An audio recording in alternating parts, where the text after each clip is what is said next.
Matematik tahun 3 muka surat 8. Lengkapkan. Soalan pertama, dekat sini kita boleh nampak ianya tulis 100.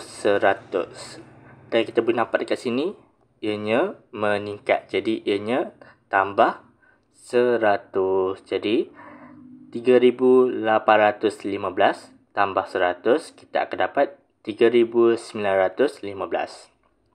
Lepas tu kita kena tambahkan lagi 3915 tambah 100 kita akan dapat 4015.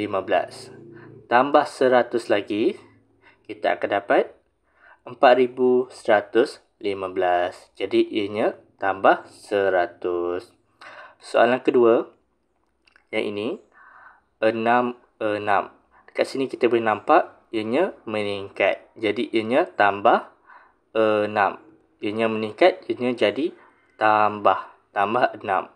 6,000 tambah 6, kita akan dapat 6,006. 6,006 tambah 6, kita akan dapat 6,012. 6,012 tambah 6, kita akan dapat 6,018. Soalan yang berikutnya, yang ini 55. Jadi kita boleh nampak dekat sini ianya meningkat, betul tak? Dari sini ke atas, bawah ke atas, ianya meningkat. Jadi ianya tambah 5. Jadi 2810 tambah 5 kita akan dapat 2815. 2815 tambah 5 kita akan dapat 2820. 2820 tambah 5 kita akan dapat 2825. Soalan yang berikutnya adalah yang ini. 77. Dan dekat sini kita boleh nampak yang ini dengan yang ini nampak macam beza, betul tak? Jadi ianya ada yang tambah, ada yang tolak. So untuk soalan yang ni agak memeningkan sikit untuk pelajar, betul tak?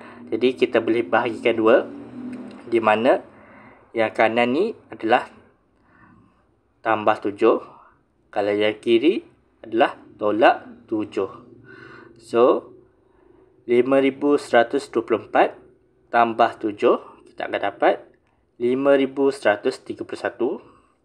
Kalau yang ni pula, 5,117 tolak 7, kita akan dapat 5,110. Okey, soalan yang ni pula,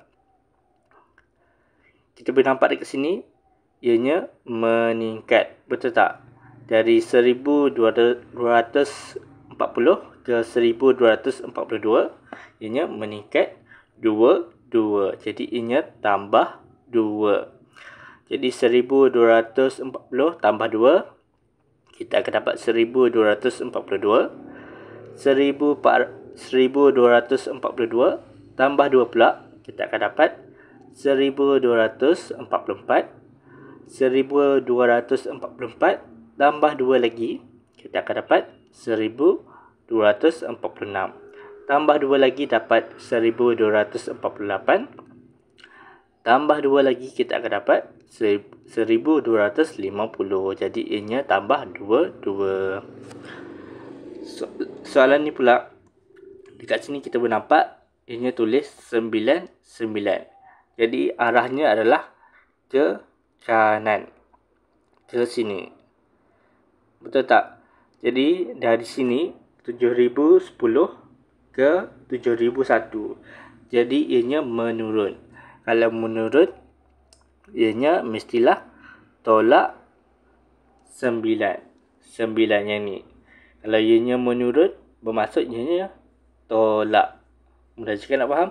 Okey, lepas tu kita boleh nampak dekat sini 7,010 tolak 9, kita akan dapat 7,001. 7,001 tolak 9, kita akan dapat 6,992.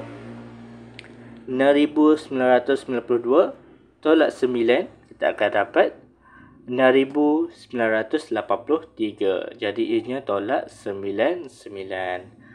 Soalan yang terakhir, soalan yang ni 1000, 1000. Jadi kita bernampak dekat sini, ianya ke kanan. Betul tak? Ianya meningkat.